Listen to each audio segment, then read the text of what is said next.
Hi, good morning, good evening, good afternoon. It's Mystic Siren. Hi, Priestess. How's everyone? Actually मैं blackout reading के लिए आई हूँ और reading में यहाँ पे 3 बज गए हैं। जैसे जितनी रीडिंग निकलती हैं उतनी निकाल लेंगे, वरना फिर टुमारो नाइट पे विन हो सकेंगी। I will do it in the blackout. I was guided to by blackout now until I'm getting the new guidelines. I have to come online video on or yes or not. Okay, anyways, I'm getting soul purpose के बारे में थोड़ी सी मुझे बात करनी है। soul purpose क्या होता है एक्चुअली? soul purpose that के without any intentionally you are put on some kind of path is a soul purpose. Means अगर मैं अपनी बात करती हूँ तो I never ever think about that कि I am being a spiritualist. मुझे स्पिरिचुअलिस्ट लोगों के बारे में पता भी नहीं था, मैं जानती भी नहीं थी कि हु स्पिरिचुअलिस्ट का मतलब क्या होता है।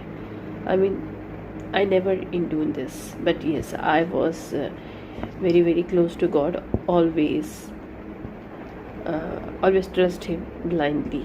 This is the one of thing I always do. Even मेरी लाइफ में कोई पर्सन आते भी थे तो मैं सबसे पहले अपने गॉड से बात करती थी, और मुझे कुछ भी कोई बात करनी होती थी तो मैं सबसे पहले अपने डिवाइन से बात करती थी। मतलब नाइट हो डे हो एवरी टाइम मुझे सबसे पहले मशवरा भी करना होता था, गाइडलाइन लेनी होती थी। I will talk to my God. So this is the my main thing, हमेशा से मेरी रही है।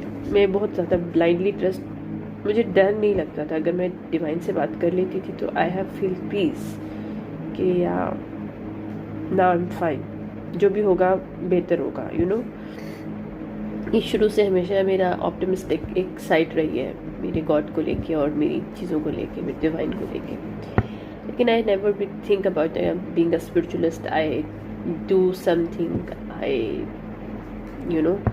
मुझे ये भी नहीं पता था क्लियर्स क्या होते हैं। Even I was psychic since I was child. I knew think, I understand. मुझे मैं दरवाज़ा बंद होता था मेरे रूम में, फिर भी मुझे ऐसी खुशबुएँ आती थी कि आप इमेजिन नहीं कर सकते। कभी कभी मुझे ऐसा लगता था कि शायद मैं कहीं सी माउंटेन्स पे बैठी हुई हूँ।